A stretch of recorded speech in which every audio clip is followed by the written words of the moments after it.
Nilai konsumsi yang cenderung naik saat Ramadan sampai jelang Idul Fitri dan berdampak pada melesatnya lajur inflasi. Perum Bulog Sumsel Babel memastikan ketersediaan beras cukup dan harga stabil atau sesuai harga eceran tertinggi. Hal itu dilakukan dengan upaya stabilisasi suplai dan demand melalui gerakan pangan murah yang menyiapkan 10 kg beras per bulannya hingga Juni nanti untuk 567.703 penerima. Diikuti distribusi mulai dari retail modern, pasar tradisional hingga ke pengecer. Gelaran pasar murah juga akan masif dilakukan 3 kali dalam sepekan di seluruh wilayah dengan stok beras sebanyak 5.367 ton sampai masa panen akhir Maret 2024.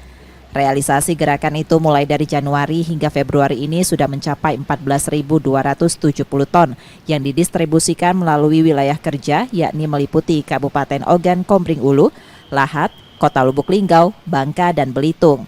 Masyarakat diminta tidak panik apabila permintaan melebihi target pasokan dipastikan dapat dipenuhi dari SPHP yang berjalan secara nasional. Perum Bulog Kanwil Sumsel dan Babel itu memiliki wilayah kerja di 5 cabang, cabang Lahat, Oku, Lubuk Linggau, kemudian Bangka dan Belitung. Nah, di seluruh wilayah ini kami memiliki stok yang cukup untuk dilakukan pengelolaan stoknya. Kemudian yang kedua, dari sisi suplai kami juga melaksanakan kegiatan penugasan dari pemerintah berupa stabilisasi pasokan dan harga pangan yang sebagaimana sudah diketahui ini sudah dilaksanakan penugasannya dari bulan Januari sampai dengan bulan Desember 2024. Nah, untuk SPHP ini yang telah dilaksanakan oleh Kanwil Sumsel dan Babel sampai dengan posisi Februari, dari Januari sampai dengan Februari ini, realisasi yang sudah dilaksanakan sebanyak 14.270 ton di seluruh wilayah Kanwil Sumsel dan Babel.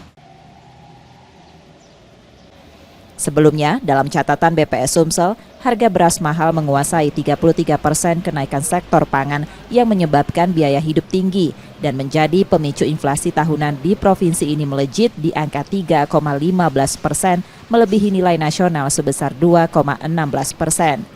Pemerintah daerah diharapkan memiliki strategi jangka panjang dalam pengendalian stok dan harga kebutuhan pokok menyusul prediksi inflasi pasca hari besar akan naik.